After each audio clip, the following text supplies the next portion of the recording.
Here we are at La Ferme in the rural parish of St Martin in Jersey. It is mid to late April as I speak, and the cows have just been led out into the fields for the first time. It's been a long and cold winter, certainly in Jersey terms. We've even had snow once or twice, which is very unusual for the island.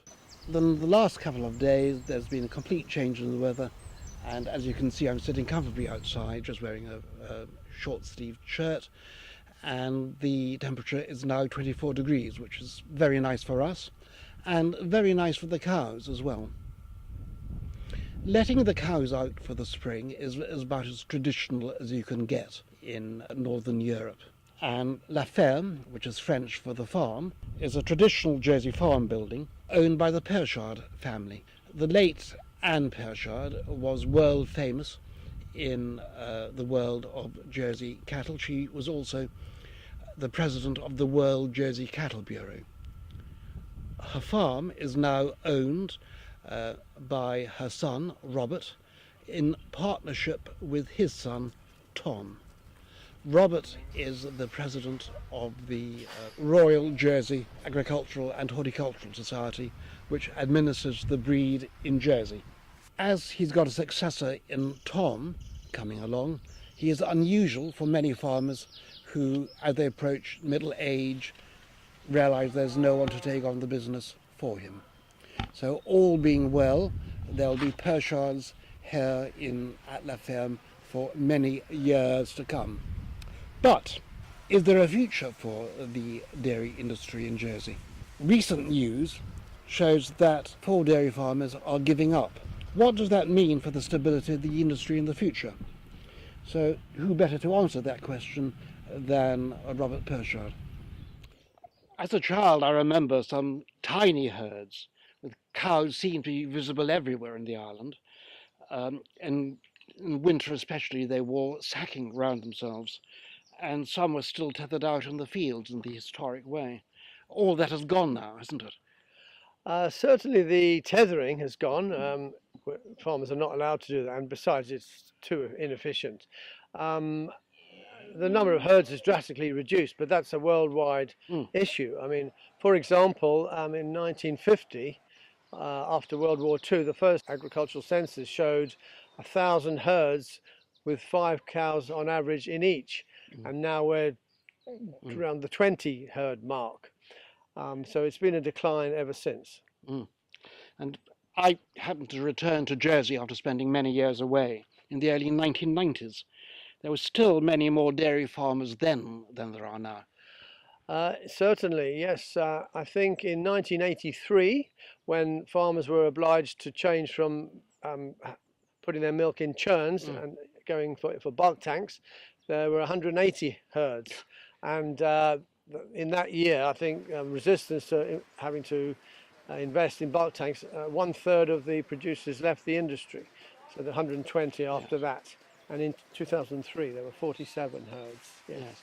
And there was a great exodus from the island in about 2003, if I remember.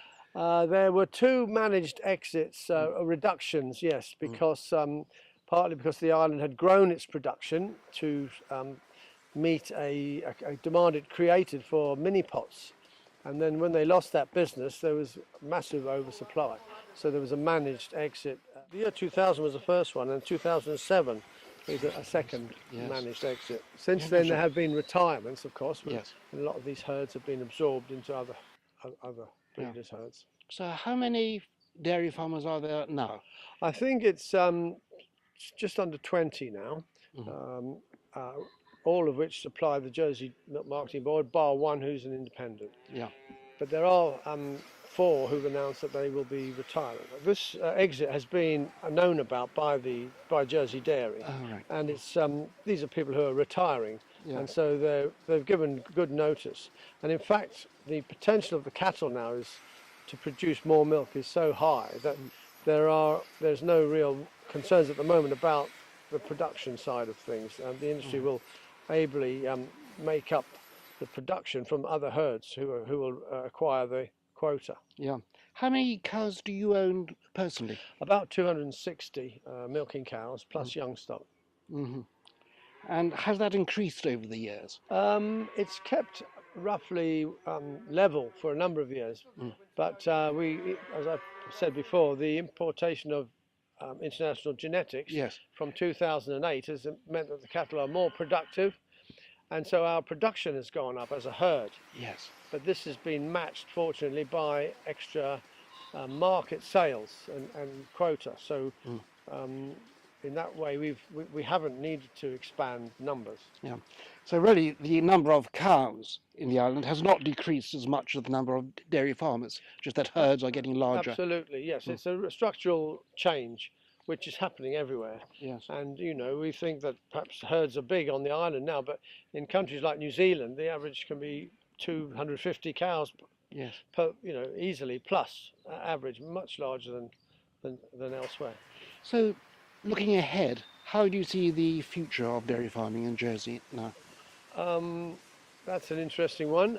We obviously rely heavily on the support of our customers who will recognise the value of Jersey milk and are prepared to pay that little, well, premium perhaps, but the costs are high producing milk. So although perhaps the milk might seem expensive, it needs to be that level for farmers to make a living. So given that support, which is